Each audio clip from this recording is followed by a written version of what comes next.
El Victor, teman Anda menciptakan hari-hari penuh keindahan. Keren dan terbaik. Assalamualaikum warahmatullahi wabarakatuh, Yai. Waalaikumsalam warahmatullahi wabarakatuh. Alhamdulillah, sehat walafiat hari ini, Yai ya. Iya, alhamdulillah sehat. Alhamdulillah, Masya Allah. Jadi pada pagi hari ini, Yai, topik kita tentang ketakwaan suami istri dalam rumah tangga. Kadar ketakwaan suami istri. Kadar ketakwaan, ada ukurannya berarti, Yai ya. Iya. Masya Allah. Baik dulu El Victor, mari kita simak kajian pada pagi hari ini bersama Bapak Dr. Kiai Haji Ilham Sumarkan MAG. Monggo Yai, silakan Yai.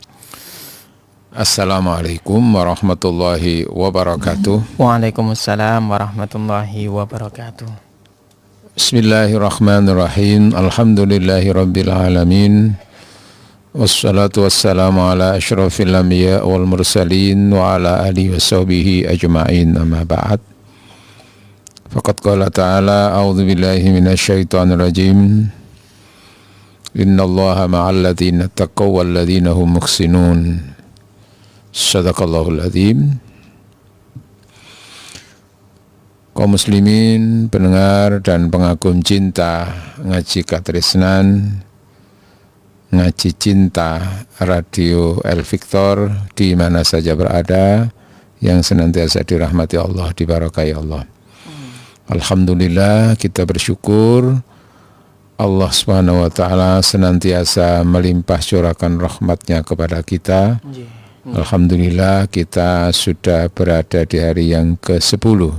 10 atau 11 ini? Ke-10 ya. Ya, kalau mulainya hari Rabu puasanya ya berarti sekarang ke-11. Kalau yang pemerintah sama NU mulainya Kamis berarti yang ke-10. Tapi kalau orang yang Islam KTP itu langsung hari raya. Hari raya hari ini ya. Hari tiap hari raya, mangan terus soalnya. Nah, alhamdulillah kita sehat, alhamdulillah kita masih diberi panjang umur oleh Allah Subhanahu wa taala, dan alhamdulillah kita bisa mengisi bulan Ramadan, hari-hari bulan Ramadan ini dengan beribadah dan beribadah. Alhamdulillah. Secara umum Allah berfirman, a'udzubillahi minasyaitonirrajim. Ya ayyuhan nas, inna khalaqnakum min dzakari wa untha wa ja'alnakum syu'uban wa qabaila lita'arafu. Inna akramakum indallahi atqakum.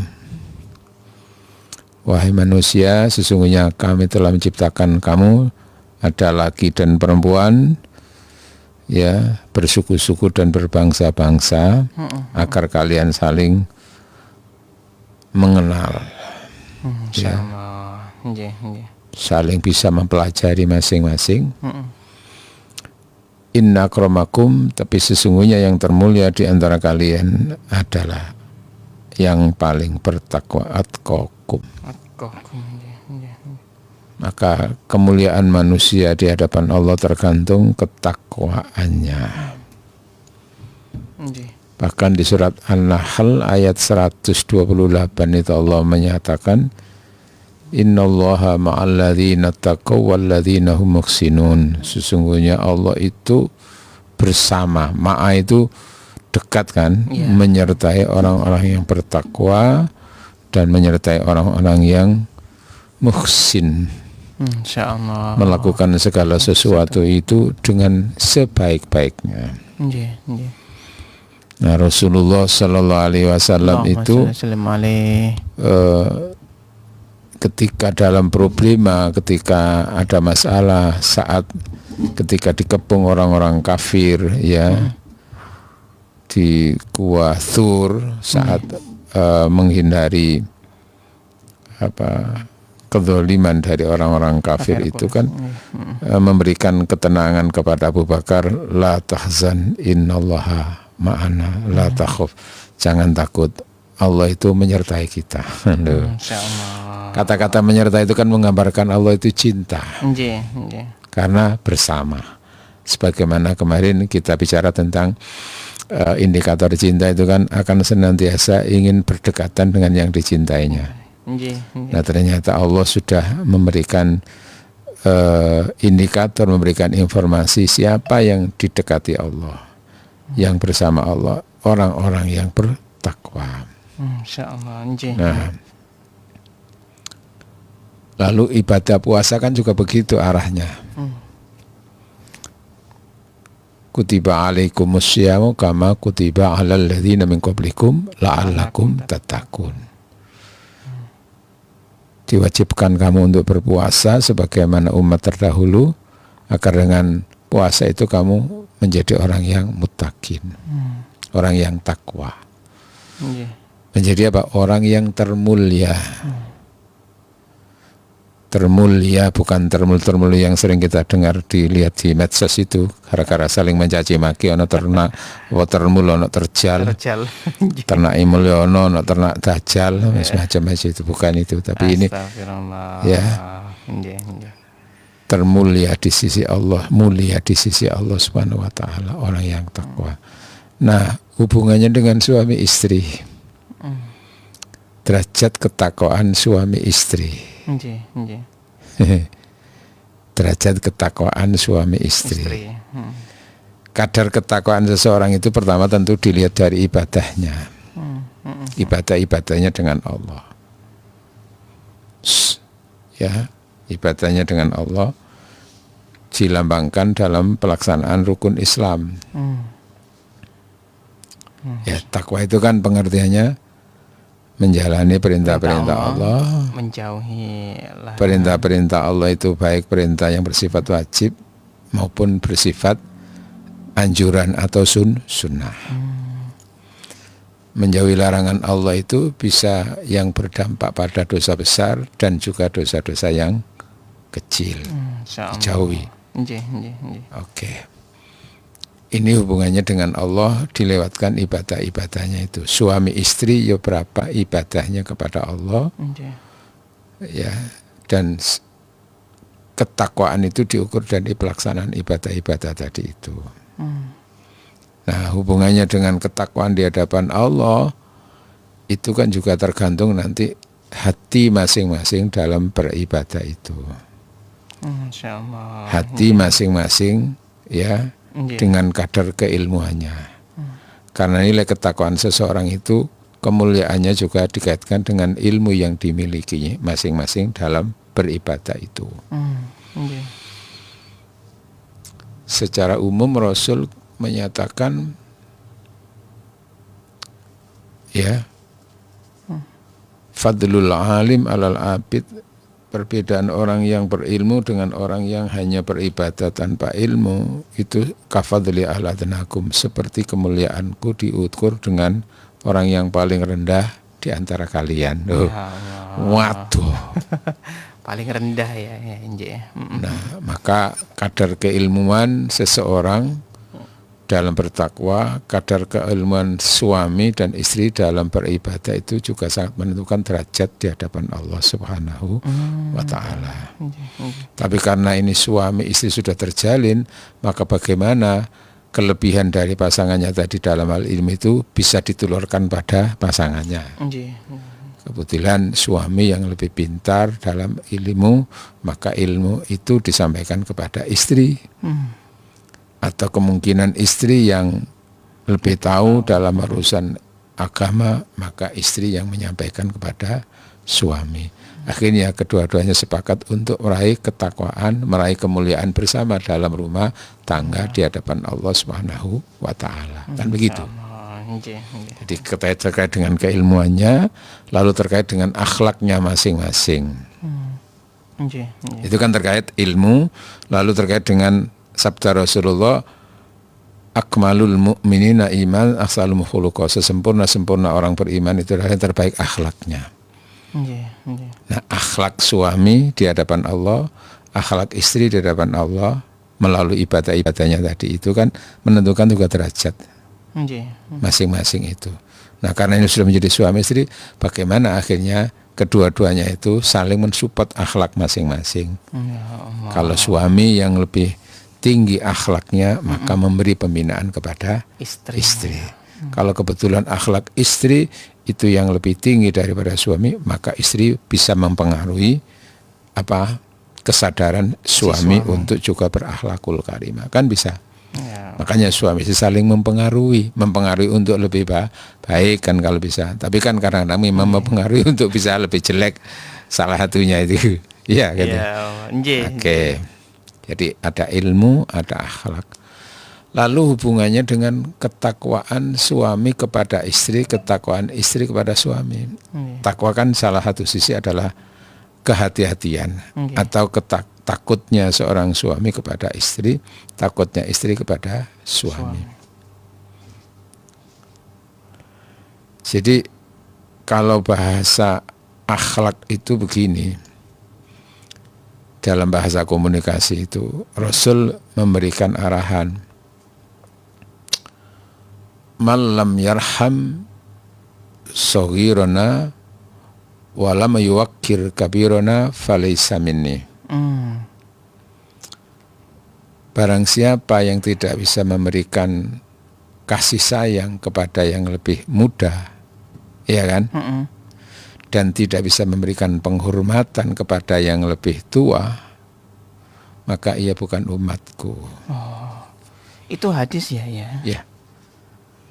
Malam yarham saghirana walam yuwakkir. Wakir itu memuliakan, menghormati. Ya. Kepada yang lebih tua itu bukan golonganku. Tapi kalau orang itu menghargai, memberikan kasih sayang kepada yang lebih muda, kemudian yang muda menghormati yang tua, itu berarti adalah umat Rasulullah. Nah, suami istri ini kan juga bagian dari umat Rasulullah. Dalam konteks komunikasi antara suami dan istri itu diposisikan suami itu kan ar-rijalu qawwamuna, pemimpin. Dalam struktur organisasi cinta, rumah tangga itu kan organisasi cinta, Mas. Suami itu dianggap posisinya adalah pemimpin gitu lah. Sehingga di situ itu komunikasinya itu suami itu menghargai, iya kan, mengayomi istri, sementara istri itu menghormati suami, iya kan itu, menghormati suami. Jadi begitu komunikasinya itu akhlak dalam hal ketakwaan tadi itu. Nah, maka derajat ketakwaan seorang suami kepada istri juga sangat ditentukan oleh seberapa dia menyayangi, seberapa dia memberikan rahmat kepada istrinya. Lalu derajat istri ketakwaannya kepada suami itu juga seberapa dia menghormati suaminya. Hormat melalui tutur katanya, hormat melalui tindakan-tindakannya, pelayanannya. Iya gitu ya. Ya tutur kata itu ya bagaimana seorang istri itu bicaranya itu hormat sama suami itu, jangan sampai kata-kata istri itu lebih tinggi daripada kata-kata suami. Itu akhlak. Allah. Tapi memang ada kecenderungan umum, itu salah satu kecenderungan umum itu wanita itu perbendaharaan kata itu lebih banyak daripada suami, sehingga kalau namanya ngomongnya sekali suami itu 2 kecap 3 kecap itu bisa saja nanti kembaliannya itu istri bisa 10 kecap itu. Allahu akbar. A minute. Nah itu bagian daripada ketakwaan, aplikasi ketakwaannya kepada pasangannya masing-masing itu di situ. Menyayangi, menghormati begitu. Seberapapun kadar umurnya pasangan suami istri itu, iya kan, seperti Rasulullah dengan Khadijah. Khadijah itu kan lebih sepuh, bahkan lebih kaya dengan Rasulullah. Jauh ya. Alam yajidka yatimam fa'awa wajadaka ailam fa'aghna. Bukan kamu juga orang-orang yang sangat membutuhkan asal usulnya karena bekerja menjadi pekerja, lalu kamu menjadi kaya. Kayanya diantaranya juga karena bertemu dengan Khadijah itu. Tapi dalam struktur kehidupan rumah tangga, Khadijah tetap memposisikan diri sebagai istri. Walaupun lebih tua, lebih kaya, tetap hormat kepada Nabi. Nabi juga mengayomi kepada Khadijah. memberi bimbingan karena memang ia diberi lebih ilmu oleh Allah. Ya Allah. Ya, melalui wahyu-wahyu itu. Bahkan sebelum datang Nabi juga Khadijah sudah sangat hormat kepada Yang lebih tua ya. Muhammad. Ya, artinya Muhammad itu kan sudah dihormati ketika menjadi seorang suami sebelum jadi Nabi. Oh. Ya, Khadijah kan posisikan gitu sebagai seorang istri. Kan gak mentang-mentang dia kaya harta terus dia lebih tua terus Karepe dhewe. Iya. Semena-mena. mentang-mentang kamu itu masih kecil ngono. Duit kabeh kowe teko aku yo gak ngono. Jadi aplikasi ketakwaan suami kepada istri dan istri kepada suami. Menyayangi, menghargai, sebisa mungkin menjaga jangan sampai tersakiti. Nah, cuman kadang-kadang kalau sifatnya itu hubungannya dengan personal antara takutnya itu kepada individunya, suami takut kepada istri, istri takut kepada suami, itu nanti kalau semata-mata itu ukurannya itu nanti ketika tidak di depan pasangannya maka bisa saja macam-macam. Engkau ono wonge kok. Lho ngono ya. Ya, nggih. Wong karo ae kok. Lho ngono kan? Wong bojoku ya karo ae kok. Aman. Aku ngene-ngene wis gak masalah. Wong karo ae. Kenapa? Karena ketika itu kadarnya hanya aspek ketakutannya secara lahiriah kepada personalnya itu.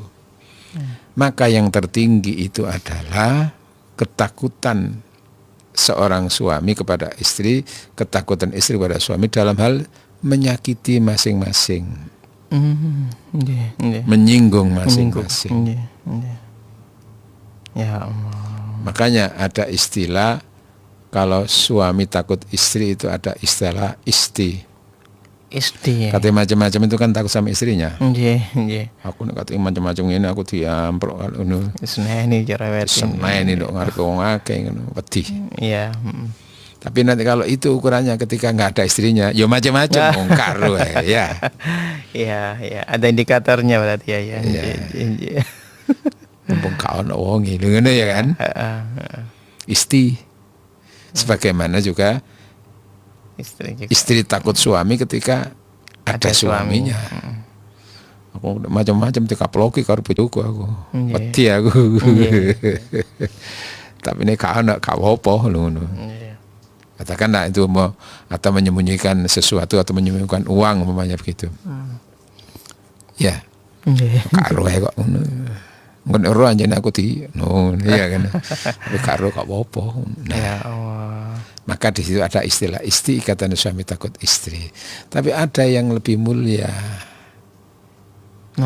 STMI, bukan takut istrinya tapi STMI, ikatan suami takut menyakiti istri.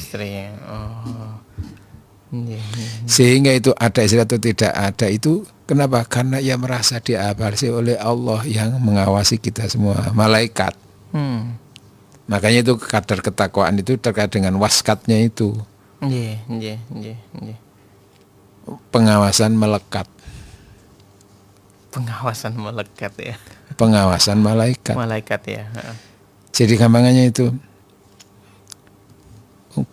kan kalau semata-mata takut kepada pasangannya kan gak ono wong karo gak masalah. Tapi kan bagi orang yang lebih tinggi tingkat ketakwaannya itu, iya memang istri nggak tahu, iya memang suami nggak tahu, tapi aku kan diawasi oleh Allah. Sehingga Rasul itu memberikan nasihat, ittaqullaha fin nisa, takutlah kamu kepada Allah dalam urusan istrimu. Sebagaimana takutlah kamu kepada Allah dalam urusan suamimu. Itulah aneh, hati-hati bojomu menengahin tapi siapa ngerti di situ loh gitu loh ya. Kenapa? Karena memang dia orangnya mampu mengendalikan ininya, mengendalikan emosinya. Tapi hati-hati ini dipasrahkan kepada Allah loh. Akhirnya apa? Iya kan? Sangat berhati-hati juga, jangan sampai menyinggung perasaan suami. Karena nanti ketersinggungan suami itu juga menyebabkan Allah tersinggung juga. Laknatnya suami bisa mendatangkan laknatnya malaikat, laknatnya suami bisa mendatangkan laknatnya Allah. Sebagaimana keridhaan suami mendatangkan ridhonya malaikat, mendatangkan ridhonya Allah. Maka di situ diukur itu. Kalau hanya semata-mata kepada suaminya itu kan sifatnya kan kemungkinan menungso kan iso dibujuki gitu loh. Nggih. Kan? Tapi kan Allah nggak bisa dibujuki. Nah di situ fokusnya ke sana. Nah pelajaran dari puasa untuk mengukur ketakwaan suami istri tadi itu ke sana arahnya. Karena di dalam berpuasa kan bagian dari BBM kemarin kan saya katakan kan puasa itu kan bagian dari pertamak. Pertama ya. Ya. Per Loh kan iling toh. Nggih. Ramadan itu kan BBM. BBM. Apa itu? Bulan barokah magfirah. Nggih. Salah satu unsur terpenting bagian BBM itu kan premium. Ya, Perai makan, minum. Nggih, ada pertamax, pertalite. Ya. Tapi lalu yang lebih tinggi dalam BBM itu adalah pertamax. Apa? Perkuat takwa maksimal. Nggih. Ketika orang berpuasa itu kan memang kadar ketakwanya kan maksimal. Nggih. Kenapa? Karena urusannya hanya Allah yang jadi pertimbangan itu. Ya Allah. Kita nggak makan, nggak minum, itu kan ada orang itu nggak makan, nggak minum hanya ketika kelihatan orang gitu lah. Iya. Tapi ketika merasa nggak ada keluarga yang ngawasi, Aman. nggak ada teman yang, nah iya kan? Ya. Atau paling tidak itu mungkin merasa sendiri, dia mungkin ke kamar kecil pura-pura pipis tapi nggak bawa botol kecil itu diminum kan nggak tahu. Nggih. Itu kan bisa saja sebagai manusia dia. Ya. Tapi kan itu tidak dilakukan. Kenapa? Karena ketika itu tetap dia merasa diawasi oleh Allah. Makanya komunikasi yang spesial itu, ketakwaan yang maksimal. Nah, ketakwaan yang maksimal dari pelajaran puasa itu bagaimana itu juga bisa diaplikasikan dalam kehidupan rumah tangga. Karena apa? Apapun yang kulakukan kepada istriku itu semuanya dicatat oleh Allah. Ya Allah. Kalau aku melakukan baik, ya dicatat malaikat, dicatat Allah. Kalau aku sebaliknya menyakiti dan mendolimi juga akan dicatat oleh Allah dan akan dibalas oleh Allah. Bukan takut dibalas oleh pasangannya itu, enggak. Istri juga begitu. Kenapa? Karena waskat juga merasa diawasi malaikat. Mungkin sebagai manusia suaminya enggak tahu gini-gini karena memang terbatas. Tapi kan Allah mencatat. Ya Allah. Jangan bilang-bilang loh sama suami saya gitu. Iya, enggak tahu. Tapi kan, nah di situ. Kadar ketakwaan di situ itu artinya apa? Tadi takutnya itu takut bukan semata-mata kepada manusianya, kepada suaminya atau kepada istrinya, tapi di situ ada Allah itu. Sehingga akhirnya apa? Sebisa mungkin itu yang memberikan yang terbaik untuk pasangannya karena ini adalah tuntunan Allah, tuntunan malaikat, tuntunan Rasulullah. Nah di situ makanya fadfar bidzatiddin, pilihlah pasangan itu dengan pertimbangan dzatiddin. Itu maksudnya itu bukan hanya mata-mata beragama Islam. Oh bukan ya, bukan. Ya, iya Islam iya, tapi itu kan lahiriahnya. Tapi bagaimana dzatiddin itu bisa mengaplikasikan ajaran-ajaran Islam tadi itu dari sisi keilmuannya, dari sisi ketakwaannya, dari kebersihan hatinya dan seterusnya itu. Lebih luas berarti maknanya. Iya, dzatiddin itu memiliki agama itu artinya apa saja yang diajarkan dalam agama lah itu. Bukan hanya semata-mata Islam. Enggak. Ya dzatiddin itu di situ maknanya itu. Akhlak, ya ilmu dan semuanya, terus perilakunya kepada pasangannya, perilaku kepada Allahnya. Maka utuh kebaikan itu kepada Allah baik, kepada sesamanya baik, kepada istri baik, kepada suami juga baik, bukan hanya semata-mata Allah. Nah dalam ibadah-ibadah yang wajib itu memang nomor satu adalah Allah. Tapi dalam ibadah-ibadah sunnah itu harus kepada pasangannya. Dalam hal istri, ibadah-ibadah sunnah itu harus tergantung sama suaminya juga akhirnya gitu loh ya. Ketika istri mau puasa sunnah, tapi suaminya sementara waktu itu menginginkan supaya dia batal, kok memaksa istri untuk tetap puasa, akhirnya suami tersinggung, nggak dapat pahala, loh gitu loh ya. Understand? Yes. Tapi kalau urusan wajib, nggak boleh. Karena itu sudah hubungannya sama siapa. Itu namanya la ta'ata li makhluqin fi ma'siyatil khaliq. Tidak boleh taat kepada makhluk termasuk kepada suami apabila taat pada suami itu bertentangan dengan Allah. Seperti puasa Ramadan ini wajib. Gak boleh mentang-mentang suami itu, kamu istri harus taat sama suami. Sekarang kamu batalkan puasa kamu, harus batalkan oleh ganjaran. Loh, itu suami yang kurang ajar ini, menyalahgunakan dalil itu ya. Oke, mudah-mudahan apa yang kita kaji pada pagi hari ini menjadi ilmu yang manfaat dari Allah Subhanahu wa taala. Masya Allah. Baik, kita bacakan yang pertama dulu ya, yang sudah WA terlebih dahulu. Ada dari Ibu Mia ini kalau nggak salah ya. Ya, assalamualaikum, mau tanya Pak Yai, mbahnya suami meninggal, suami tak ajak melayat, ndak mau. Saya melayat sendiri, ndak dibolehin. Sampai 7 harian selesai. Sekarang itu keluarga suami marah-marah, terus ngolok-ngolok, yang jelek-jelek menyalahkan saya.